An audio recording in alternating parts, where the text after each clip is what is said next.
welcome to the Public Voice Salon. We are an open dialogue on education, the arts, and social change. And so delighted to be spending time today with Ira Shor, who is one of the leading educational philosophers in the world, was once a personal friend of Paulo Freire, who was one of the seminal figures in educational thinking. And since we're a show about education, we want to feature people who actually know something about the field. And we're just spending a delightful afternoon in Ira's lovely Montclair home. Montclair is just a cosmopolitan place, and we're just having a delightful time with Ira and his wife. They made us coffee and cookies, and it's just a pleasant time here. But Ira has impacted my work also as a teacher, and I'm very proud to be with my hero, my mentor, my great philosopher friend. And we want to start with the educational crisis that we keep hearing about in our country, that our politicians keep telling us about. There's a crisis in education. We got to fix it. What's going on with these kids? They're not learning enough. And then they come at us and they tell us that we need more high-stakes testing, or this program, or No Child Left Behind under Bush, and then Obama came in. It's the Common Core, which is very controversial this year. And we have a presidential election, and Common Core is being looked at and critiqued. And Ira, you're a person who, again, coming from this deep background in educational theory, as being one of the seminal educational philosophers in the country, and I would think more people like you would be seen on television on a regular basis, right? In a better world, right? Whatever issue that they're talking about, whether it's economics, they put economists on television, and I don't see too many educational philosophers on TV, so that's a great thing that we have you on here for the whole hour to just go in depth and have a dialogue, a human dialogue, which is something that Paulo Freire talked about, something you talk about, and we're going to begin by, let's just address the educational crisis, and what do you think is at the root of it, and what could be done to fix these problems? Thank you, John. At the moment, we're in one of the very worst crises for public education in American history. And it's been a long time developing, and it's reached truly a crisis point. We have what I call a private war on public education, and the private war is being financed by billionaires like Bill Gates and Eli Broad and the Facebook founder Zuckerberg and so on, who are providing, and of course a lot of hedge fund billionaires from Wall Street, a group called Democrats for Education Reform and so on. And they're attempting to capture the public sector in education and transfer the $600 to $800 billion that sector represents, to transfer that wealth into the private sector. And the campaign is called privatization, and it's being carried out in a few ways that are very signal. The first way is the development of what we call privatized charter schools, which are private schools disguised as public schools. And in New York State is one of the worst places, but other places are very bad for it too, in Ohio and Indiana and so on. Where the school corporations, school managers are paid out of the public treasuries to run the private school, and they're also able to solicit donations from billionaires and other very rich supporters to overfinance their school. So what we have is now we have a severe split occurring in the education system, K-12 in the United States. We have a public sector, what's sometimes called the traditional public schools run by the districts, and those are ferociously overregulated and underfinanced, while we have the privatized charter schools that are spreading greatly, and those are overfinanced and underregulated. That is, they claim that they're not subject to the same standards and accountability and regulations as public schools, because when it comes to the courts and to the state assemblies and so on, they claim that we are private units and not in the public sector. But then when it comes to demanding resources from the state and from cities and from districts, and also demanding space or housing for their units, they say we're a public school like any other school, when they really don't operate as public schools. That is, they're much more selective in the students that they admit. They're much more eager to counsel out students who are not performing well. And they do not what we call backfill. That is, if they admit, say, 100 selected students to begin kindergarten, they will be counseling out the most difficult students to teach, so as to protect their test score ratings. In addition, they will not then admit later on other students to fill in or backfill the ones who are counseled out, and they tend to admit from the beginning fewer students with the most severe disabilities and fewer students who are English language learners, so they are not educating the same population that the public schools, the traditional public schools, are compelled to educate by law. That is, the public schools have an open door. Anybody in the catchment or the district area is by law allowed to register his or her students there, and the school must take them. But when it comes to the privatized charters, they can pick and choose which students, and they're free to expel or force out or counsel out the students that are more difficult to educate or more difficult to discipline. And they also can demand longer working hours from their staffs. And that's the first side of it. That is, a great chunk of the public budget is being captured and conquered and transferred to these privatized charters all around the nation. And this campaign, this war chest, this war is being financed by funds from very wealthy billionaires like Eli Broad and the Broad Foundation, and Bill Gates. Now, prior to this, Bill Gates had invested from Microsoft. He had invested $980 million in trying to turn the public schools into small schools. So he began about 15 years ago with a small schools initiative.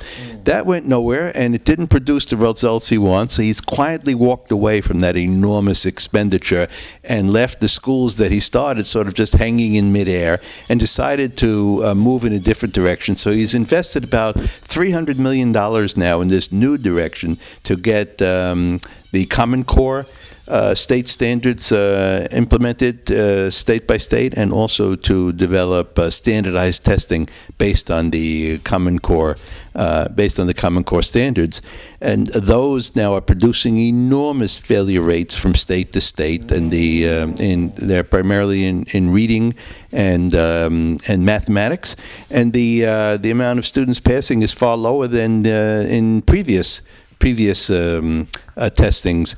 And so by doing that, it's able to demonstrate that the public schools are indeed the failures that they claim them to be, which justifies making even greater demands on local school districts, on municipal treasuries, and on state governments to finance more privatized charters, because they claim those are the schools that are working, but those are the schools that selectively admit the students who are more likely to work. I'll give you a simple example.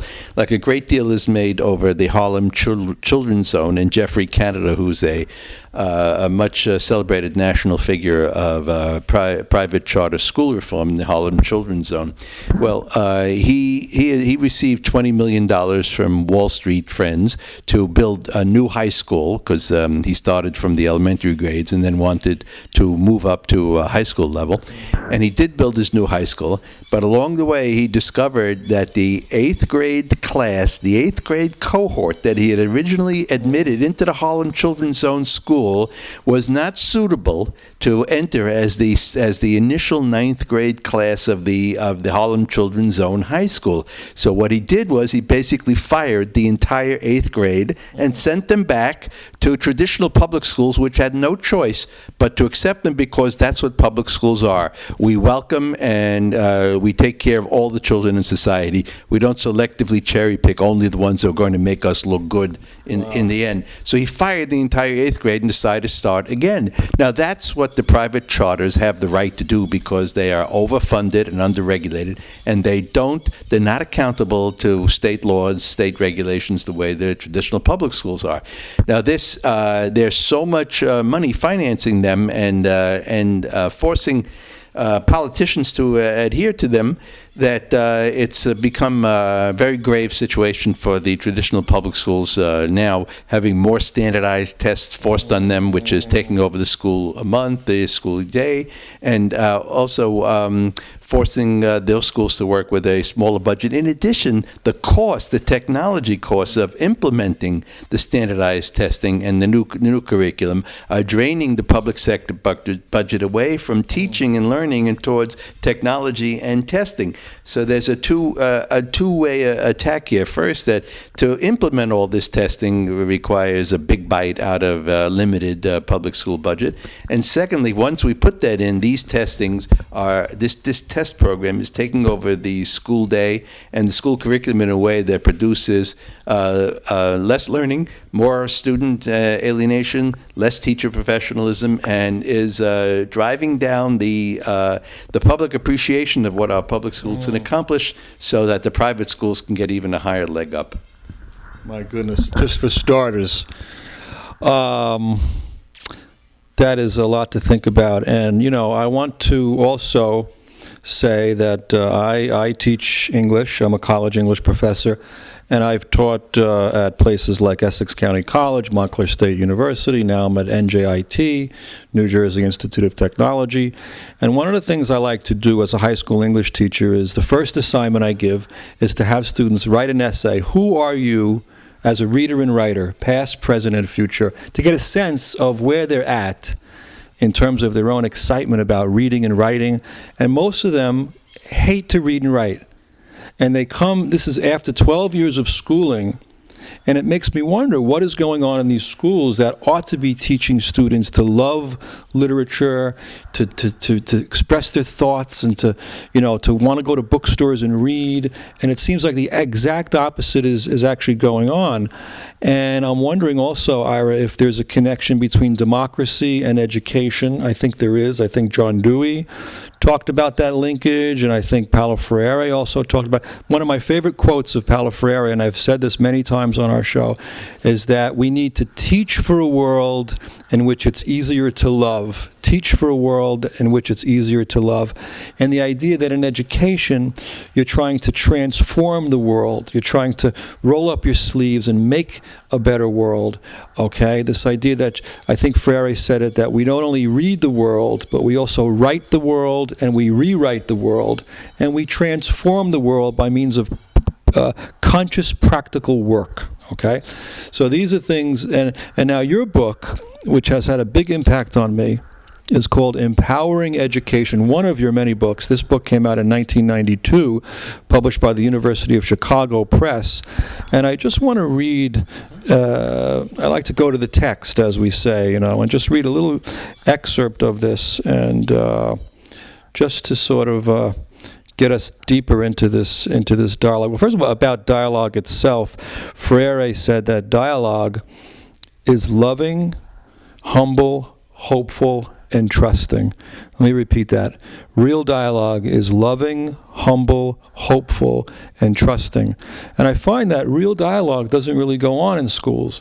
It seems like there's a lot of competition for the right answer. And my students come to me in my college classes. I have a difficult time getting conversations started because they don't have that background, or they're not used to it. They haven't been trained to have this kind of open discussion.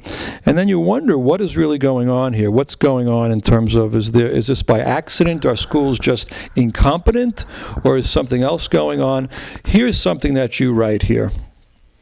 And you say here that for John Dewey, right? You talk about Dewey, and you say that politically, for Dewey, participation is democratic when students construct purposes and meanings.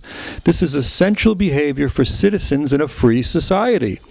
Dewey defined a slave as someone who carried out the intentions of another person, who was prevented from framing her or his own intentions. To be a thinking citizen in a democracy, Dewey maintained, a person had to take part in making meaning, articulating purposes, carrying out plans, and evaluating results. Dewey's connecting of participation with democracy underscored the political nature of all forms of education. Rote learning and skills drills in traditional classrooms do more than bore and miseducate students. They also inhibit their civic and emotional developments. Students learn to be passive or cynical in classes that transfer facts, skills, or values without meaningful connection to their needs, interests, or community cultures.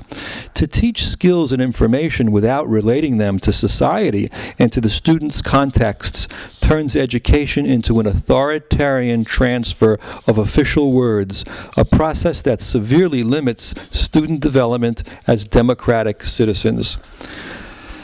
Let's just think about that now, and think about that in terms of somebody like Ava Moskowitz, who's promoting these charter schools in New York that are very corporate. What is going on in corporate schools? See, a corporation desires one thing: to make money, right? To maximize profit. They don't seem to care.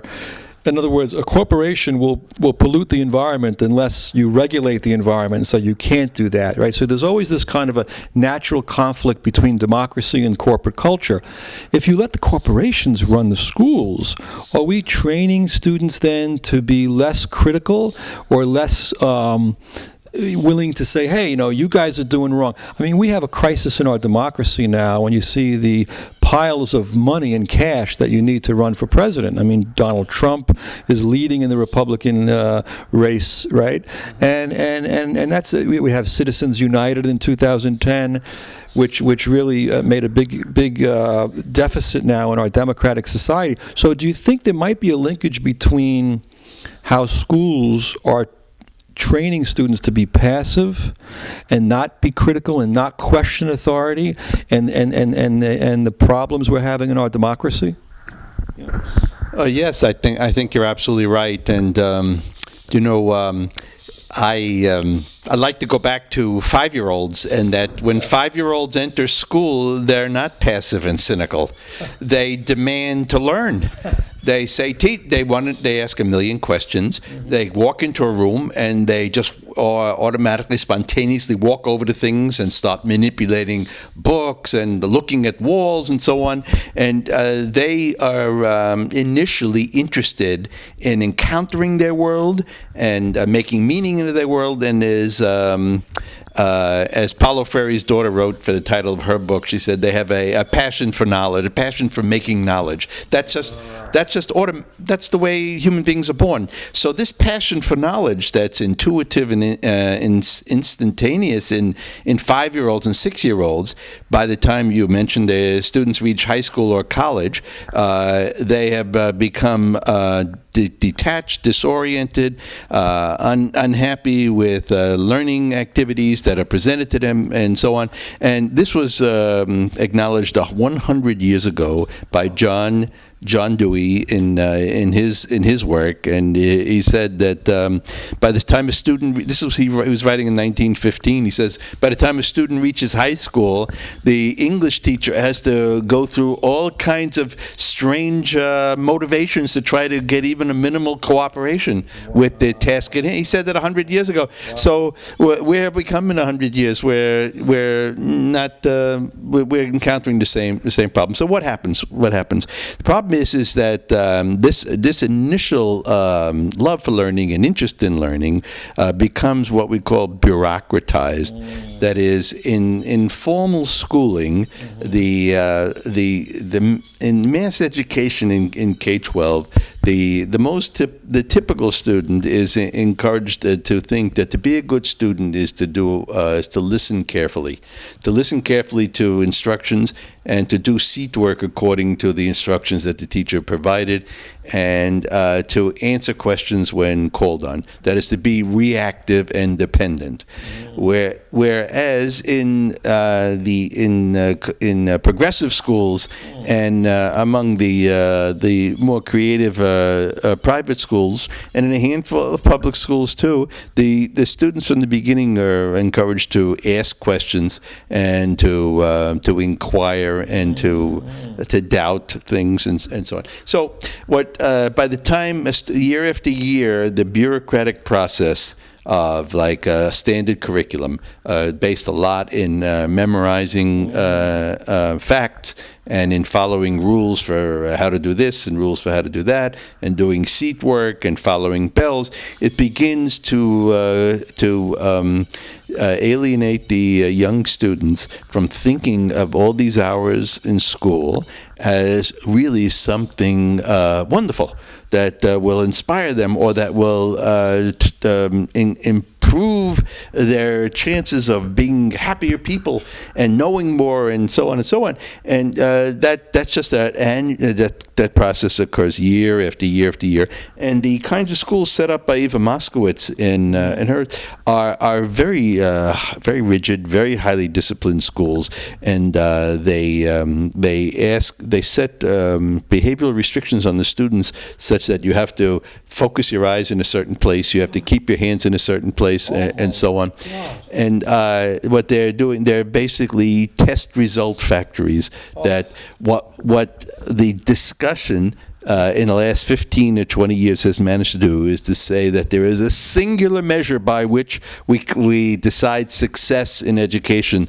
That singular message is the student achievement on standardized tests that are given. And the schools that produce high standardized test achievements are the successful ones, and the other ones are the unsuccessful ones.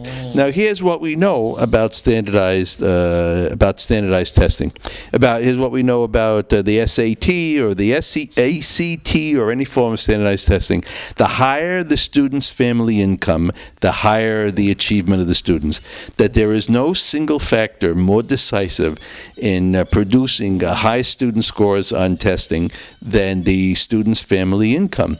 So as it happens, over the last 20 or 30 years, we've had a deepening of inner city poverty and rural poverty, so that there's been basically an impoverishment of the median family in America, and that the genuine problem in American education now is not grit, and it's not the lack of teacher competence, and it's not that the parents don't care. Parents do care about their kids. The teachers do care about their kids, and so on. The students arrive in kindergarten and first grade ready to deal with learning, but the problem now is deepening poverty and a declining economy, which is producing more difficulties for the students and families who make up the great bulk of the public. We have 50 million students in school. That's a huge amount. And most of them are working class students who don't come from wealthy families. The median family income in America now is about $54,000. That means half of all families live on less than $54,000 a year. There are many homeless children who go to public schools. There are many English language learners who go to public schools. There's many disabled children who go to schools. There's many recent immigrant arrivals who go to public schools. There's many hungry children who go to public schools. And all those social problems are worsening in America as the income inequality worsens, and that is the serious problem that the nation has to face. The nation is not the education system is not undermining student achievement. The economic system, which is producing deeper and deeper poverty among average families is responsible for the problems that kids are having in schools. Now, what do the privatizers say? Well, we want to now cream off and cherry pick those students from Latin and Hispanic communities who are in the best shape and most likely to succeed. So when you come to our schools, you're going to see a lot of dark-skinned faces and families of average income, and we've found the 5 to 10% that no matter how much bad is done for folks or how little good is done for them, these 5 or 10% are the ones who are going to pull through and so on. And we want you now to judge us because we've selected out a student population that is more likely to succeed, and all the others who are less likely to succeed we send back to the traditional public schools, and whatever happens to them there happens to them. That's the terrible predicament that we're in now in American education, where the traditional public schools that are trying to cope with impoverishment, English language learners, disabled students is getting fewer resources and more standardized tests, which all these groups do worse on, so that we keep looking like more and more of a failure. So what has to happen is this: is that we need most important of all, we need the economic system to turn around and start building an increased income from the bottom up. Now we had that in the from the late 40s to the late 70s. The FDR policies. This was after the New Deal. Right, But the largest strike wave in American history, the largest strike wave by labor unions occurred in 1946 after World War II. There was a massive strike wave. Yeah. What that massive strike wave managed to do was to install what's known as the family wage as the basic wage of the American labor system. The family wage now would be about $20 an hour. That is, if we wanted to set a minimum wage that would support minimum family needs, would have to be about $20 an hour. You know, we're fighting for 15. And so on. But 15 is not enough, 20. But enough. 20 was established in the late 40s, and it held until the early 70s when labor unions started weakening and outsourcing and sending jobs abroad began in great earnest from the multinational corporations. Right. And so the economy started going down. So we need, first of all, an incomes policy that supports from the bottom up. And in that 30-year period, the bottom 20%, the poorest families in America, scored the highest percentage of income gains in America, higher than the top 20%, which meant that the poorest families were doing better every year, more than other families were doing better. That's completely reversed now. Now the top 20% are scoring the highest gains, and the bottom 20% are losing income each year. So we're structuring into the population that goes to public schools and increasing the economic desperation. So the first thing we need is an income policy. Second thing, in terms of education policy, we must have smaller class size. That this will make the difference, and it's because the poorest students, the English language learners, the disabled students, the students who have least invested in their development among their families at home, need from the public sector, from public education, the most invested in them in that school experience, 5 or 6 hours a day, five days a week. This can be accomplished by smaller class sizes, and we have a lot of research to teach us that no intervention in public education will have a greater effect and on achievement and on improving student learning than small class size. We have a lot of research. We do not have any research that proves small schools make a difference. We don't have research that says technology applications improve achievement. We do not have research that tell us that standardized testing improves achievement. We do not have research that tells us closing schools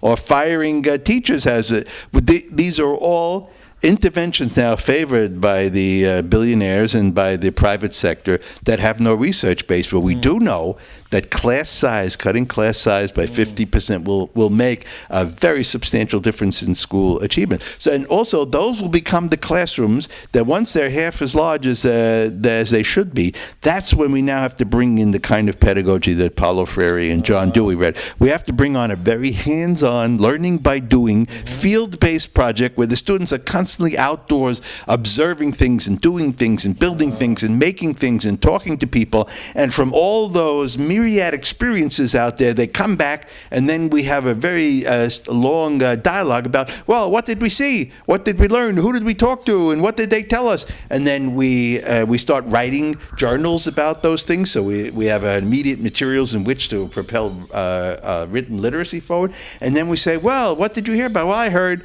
about how to fix a carburetor. I heard about how to grow tomatoes and so on. I heard what happens after a fire, how you make your home okay again. Then we go out and bring in literature, and we start reading books that talk about the things we encountered out there that most attracted the students' interest. Then the students will not have a bureaucratic experience of the curriculum. They will have an existential and experiential grasp of learning. That learning is about making meaning in your everyday life, learning more about the things you encounter, and becoming more powerful in going back out there and taking part in whatever's going on out there. And we're going to consult with you now. Is Bruno Bettelheim, the famous child development scholar, who said that as soon as students enter kindergarten, the first question we should ask kindergarten students, 5-year-olds, 6-year-olds, when they come to school is that, why do you go to school? Why do we insist you go to school? Why must you go to school? And this was a very incredible suggestion, that the first question that kindergarten students should be discussing with their teacher is, why do we go to school? And that we should teach them from the very first day that your job is to question the status quo, to try to figure out, why are you doing what you're doing? How did you get here? Why are you here? What's supposed to happen here? What are you supposed to get out of this? And what do you want to do here? And what agenda or goals or interests do you bring that we should pursue, and so on? And then fill up the entire room all through K-5. We fill up one corner with lots of small animals. We fill up another corner with lots of plants and flowers and things we grow. We fill up a third corner with all kinds of costumes for dress up and putting on plays.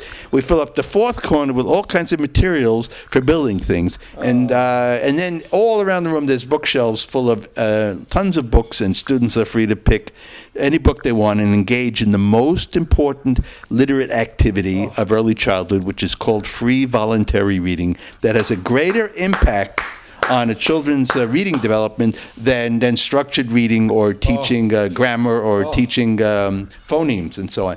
And then the students read and then say, what book did you choose? Okay, come read 3 pages of your book to everybody here, and let's all talk about the book you like. Why do you like that book? What story does it tell? And let's suppose we want to send that book to somebody else. What would you tell them why they should read it, and so on? And then also the teacher should have books that the teacher reads very dramatically to the whole students in regular story time, to show that reading is a great source of pleasure. And every time we go out and we encounter something, we come back and write about it, and we learn more about it, and then we go and find out how to read about it, and then we go back out there and we ask more questions of the things, and so on and so on.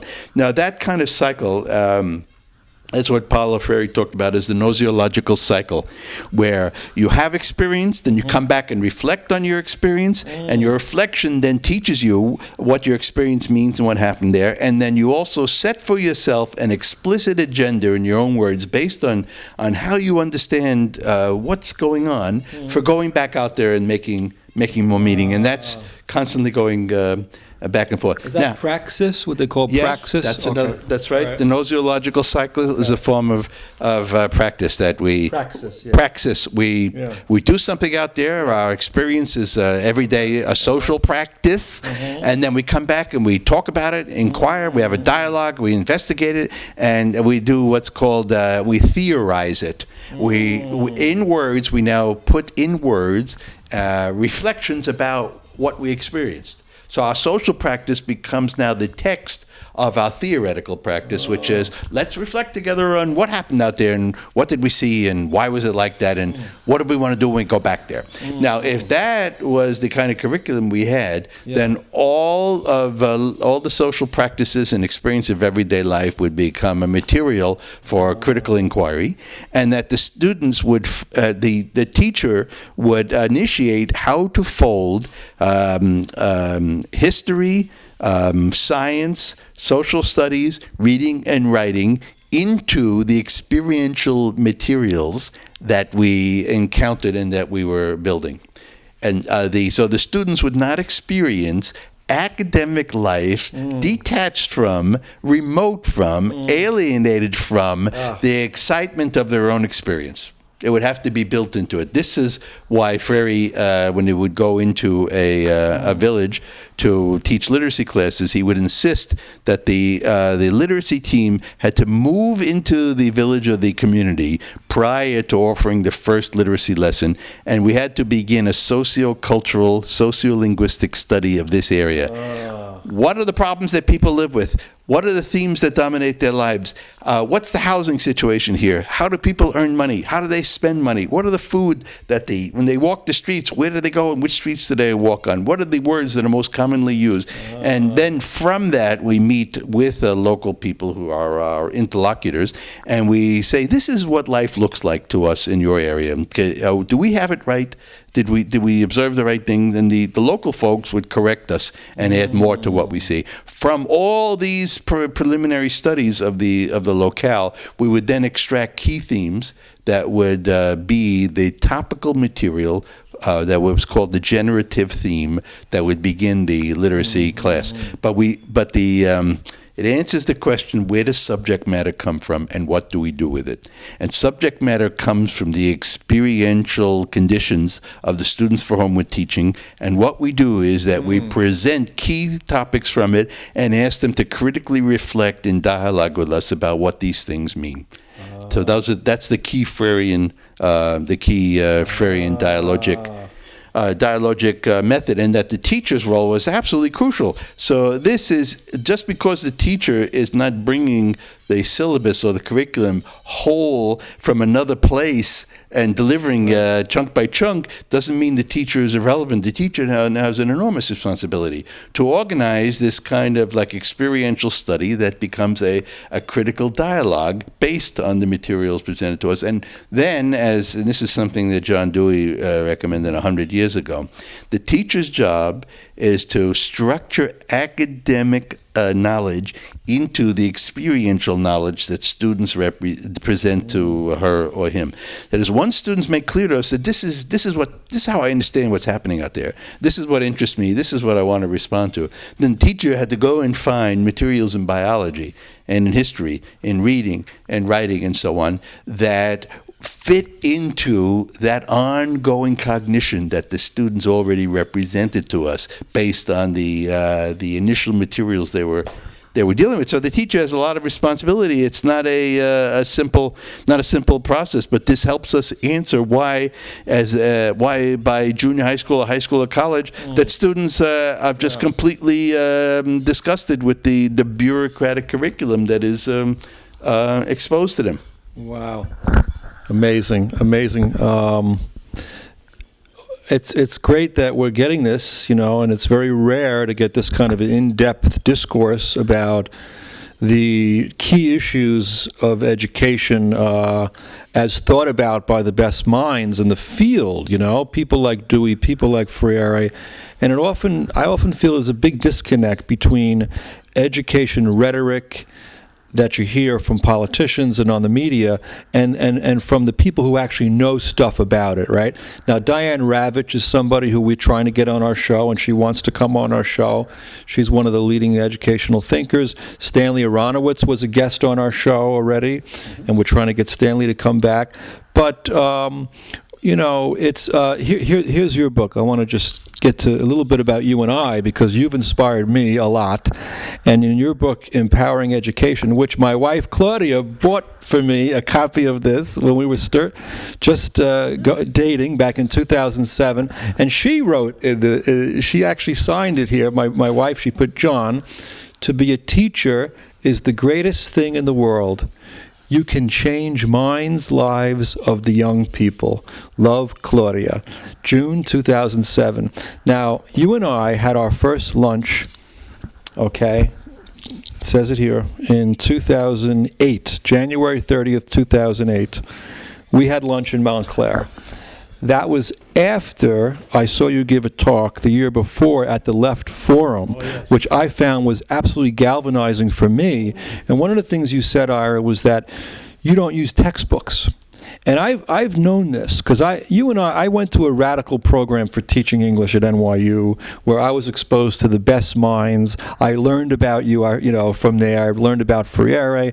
John Mayer was one of my professors. He wrote a book called Uncommon Sense. So already as an educator, I was going in as a progressive, using the best methods, not using textbooks, and finding that in some of the colleges I worked at, they were more open to the teacher doing what the research says is appropriate, which is don't use textbooks. Other colleges were much more corporatized and authoritarian, and they would force you to use the textbook, right? So I remember you gave a talk that day at the Left Forum, and you said that you haven't used a textbook in your English class in over 20 years. You said, but you're married to the copy machine because you make copies of things, right? I never forget that.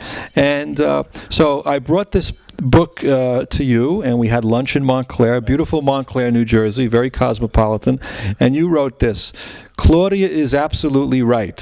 And you said, teach on, best, Ira Shor. And that was a big moment for me as an educator because I got to meet somebody who was one of my heroes, you, great thinker, and we had that soiree, and then I went out, and I was stronger then as a teacher, and I began to write more. And my book on education, the title will be Teacher as Liberator. So I'm following in this tradition, and we're trying to create a TV show that actually, brings forth these ideas that you're not getting. Now, it must be said that we're in Montclair now, and Stephen Colbert lives in this town. Yes. And Stephen Colbert, because this is a cool Montclair. I mean, Yogi Berra was here, right? You got great thinkers, and Berra was like a philosopher in his own way, right? He was kind of right with his sayings, his little haikus, his yogiisms, and you got Stephen Colbert here. Colbert has said that he wants to have more intelligent guests on his show. I could definitely see you as a great guest, maybe if you bump into him in town or at the coffee shop. But I do think that we need to start to get these ideas out there. And how are people going to learn unless they don't know? And when you watch TV and you're not getting the real depth and complexity that you're covering. So can you speak to that? How can we have a different media? How important does the media play a role in educational literacy or illiteracy? Right. Yeah. Okay, so, the mainstream media, the corporate media, the television channels, and the newspapers and magazines are closed to this approach. That is, my claim is that the primary problem in America is economic inequality that is impoverishing the average family worse each year, and the effects of that impoverishment are showing up in our schools. And also the underfunding and over-regulating of our schools is making all that worse. So that it's not a teacher problem. It's not like Bill Gates investing $300 million in more effective teacher and so on. It's not a teacher effectiveness problem. It's not a small school problem. It has to do, first, with impoverishment in the economy of the average family and the decline in wages and so on. Second thing it has to do with is the transfer of the wealth of the public sector to the private one. Now, this claim about economic inequality and impoverishment being the primary cause will not make it into the major corporate media because it is not the message that they support. They want to indict the public sector and the public sector teachers unions and unions anywhere and put the blame on them. So I don't expect, and I haven't seen the mainstream media, newspapers, magazines, television, whatever, Channel 13, even PBS, are just been unwilling to cover the heart of the problem in the economy and in education. Okay, but now we have this tool that's phenomenal called the internet. And we're able now to circulate discourses, alternate discourses, dissident discourses, critical discourses that just couldn't reach audiences the way they are now. So there is a ferocious amount of critical material showing up online. And each morning when I turn on my computer, I got 100 to 200 email messages. There are networks, there are opt-out groups in all 50 states. Talk about opt-out Yes. as an organization, yeah. Right. Well, so about in 2012, my colleague and friend Mark Nason and I went to Washington in April 2012 for the first Occupy the DOE that the United Opt-out UOO organized, and it's a group that originated out of Colorado. With Peggy Robertson and Morna McDermott and other folks. So they invited Mark and I to come give talks at the DOE. We showed up there, and our talks were videotaped. They were put online and so on. And so opt-out has been around for a while. In the last 2 years, it is gaining a lot of momentum. In New York State, 22% of the students refused to take the standardized test last year. That's an enormous number, and it should increase. So some states are way ahead of the game, like New York and so on, and the Washington state, and some states are behind and so on. But there is no tool or weapon for parents and students to reclaim control of their public schools than opt out now, because the billionaires and the foundations and the government cronies are trying to impose these suffocating standardized tests that take days and days to administer and cost so much to purchase. Because they're being forced upon us, the only option we have is to rescue our own children from abuse. Yes. All these tests are abused, and keep them opt out of the testing. Yes. And we have that right, we have that legal right to do so. And if opt-out continues to spread, as it has been in the next year and the year after, it will bring this private war on public education to a stop.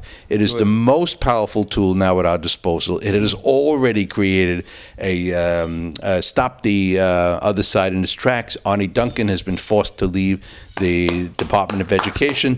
The Governor Cuomo of New York has been forced to appoint yet another commission to examine the Common Core.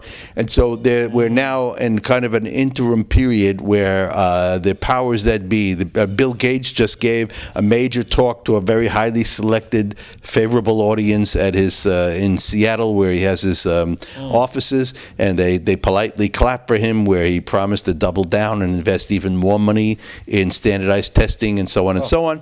So the other side is now having to rethink its war on public education, and while the opt-out parents from below are organizing very effectively state by state and district by district to get more parents to protect their own children and defend their children from the abuse of these draconian tests. So that's very promising about the near future, and in fact we're gaining ground, we're making traction, and we're on a winning curve if we continue.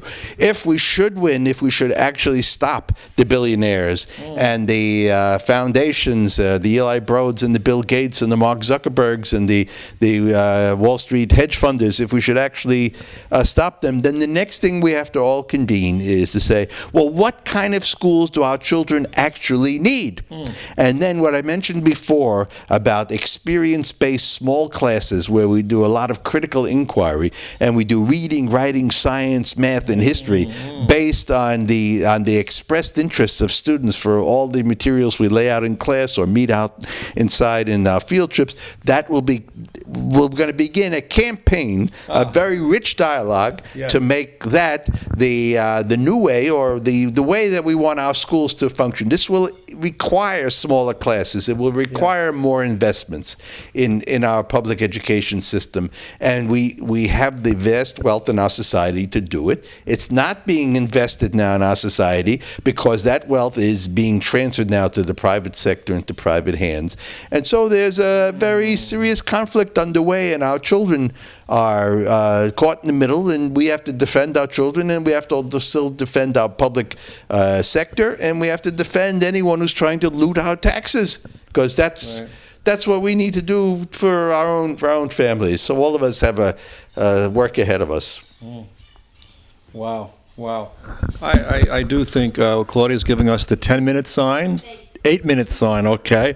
There's so much to say here, Ira. I would love to continue this dialogue with you on television in the future, maybe bring other people in too and expand this conversation, because what we're trying to do here is to create a new institution in media with this television show. And we see this show itself as a kind of university, as a kind of school in its own way, because folks can watch this on YouTube. Right. We encourage people to watch this and then have dialogues about it and think about it critically. And it'll continue. But I'm hopeful that, like, for example, David Letterman had on Cornel West last, it was like the closing months of his television show. Yes. And I think they gave him some freedom to have on whoever he wanted, and he had on Dr. Cornel West, who was a radical thinker. And one of the things that Cornel West said that I love, he says that poor kids get trained, rich kids get taught.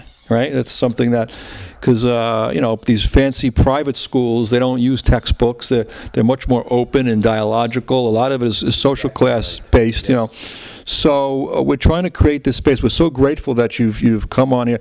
We didn't even get to the books yet. Maybe in the next show we'll get. But this table is filled with books. Look at this: A Pedagogy of Liberation. You and Paulo Freire, the great Paulo Freire, who you, my friend, have been one of the leading exponents of Freire's ideas in North America, and some of the other great Freireans are Henry Giroux, Peter McLaren, and let's just very briefly, who are the biggies now besides yourself? Elsa Auerbach is a very important Freirean educator who's done marvelous work, and I recommend it to folks. Elsa Auerbach, and also Nancy Schniedewind is extremely important. She's produced wonderful books for K-12 teachers on how to practice this in their classrooms. Mm-hmm. In addition, currently there's the key folks now are folks like from Columbia University, Ernest Morel. Okay. And there's two other folks from out in the West Coast. We've got Julian Vasquez Heileg, who's very important, and Jesse Hagopian, who must be looked at. Now, what I also want to suggest to folks is that the Rethinking Schools group out of Milwaukee. Let's hold up one of these magazines. Right. Here. Rethinking Schools. Rethinking Schools. Okay. They've been at work for 30 years. They are the most important proponents of critical teaching now in America. They publish this quarterly magazine. They put on conferences each year, and they also publish books like this. Okay. A People's History for the Classroom. So they publish actual textbooks that teachers can use. They're a marvelous group, and I've known them for 30 years, and I have great. That's Bill Bigelow, Linda Christensen, Bob Peterson, and so on. Excellent classroom teachers developing critical pedagogy. And there's also conferences that we have, social justice education conferences. We have them in California, in San Francisco. We have every year or two in either Portland or Seattle. We have one in Chicago. We have one in New York. So these are regional groups that are more or less autonomous from each other, that putting on social justice education conferences for local teachers who meet in their area. So we already have quite a foundation from the bottom, and it's going to have to keep growing. Now, if you keep making your television, your video shows, and folks keep posting online, and thousands and tens of thousands of more families keep opting out, the pressure from below will compel the late night hosts above and the channel and the PBS. It will compel them to come and put this material on their shows, but it will depend on an uprise from the bottom to get there. And you'll see Stephen Colbert at the local market, and you say, "Hey, Steve, when are you going to have me on? What's going on over here?" And so I also, you gave a wonderful speech at the last opt-out conference, which was in Florida. And if people can Google that, just Google Ira Shor opt-out. It should pop up on YouTube. It's a wonderful talk. Every patriotic American should watch that talk. Okay, and we're going to try to be strong and go forward in this, and you've made us stronger today. And we really want to thank you for being with us. And we still have a few minutes left. We want to sort of wind it down, and but just some parting words of hope, maybe, for people. Yes. Yeah. Okay. So, look, there's a lot at stake at this moment, and in a sense where the nation is moving left and right at the same time. And it's a mistake to think that only like the Tea Party folks and the conservatives are on the rise and moving ahead. What we have is that we have a lot of groups and organizations and individuals from the bottom up who have been deciding to question the status quo. Bernie Sanders is leading Right, Hillary. that's right. And a majority of Americans now, one of the latest polls put out by the Pew Research Center, say that a majority of Americans think that a third party is needed in America because they have lost confidence in the two major parties to run the society for their best interests. So there's a very long-term polarization underway. What this requires us is that it requires us to become more serious in the work we do, continue to do the best work possible, but that also to be very generous and patient with each other, because we're going to be moving into coalition with folks who we haven't comfortably worked with before, and for whom we will there'll be like a Venn diagram. We'll cross paths on about 40, 60, 70% we'll agree, and there's some things we don't agree on, and that we're going to have to find the ways to talk to each other so that our disagreements don't divide us. Now, please remember that the status quo will use every difference against us. So whenever we encounter difference, our job is to be patient, generous, and to speak so that we move past it without ignoring it, and also without letting us become more hostile to each other.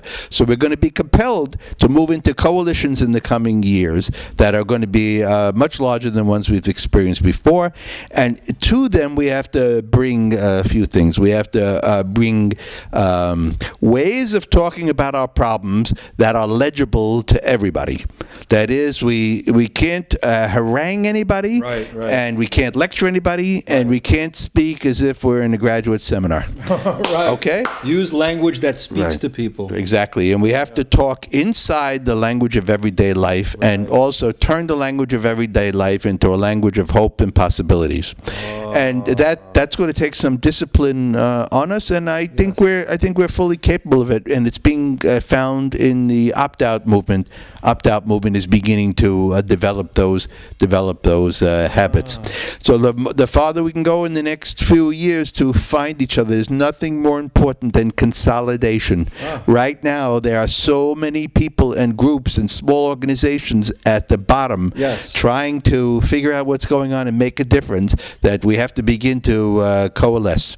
And if we can consolidate, then each one will be more influential in the coming years. The other thing is that once we consolidate, we have to figure out what can we learn from each other.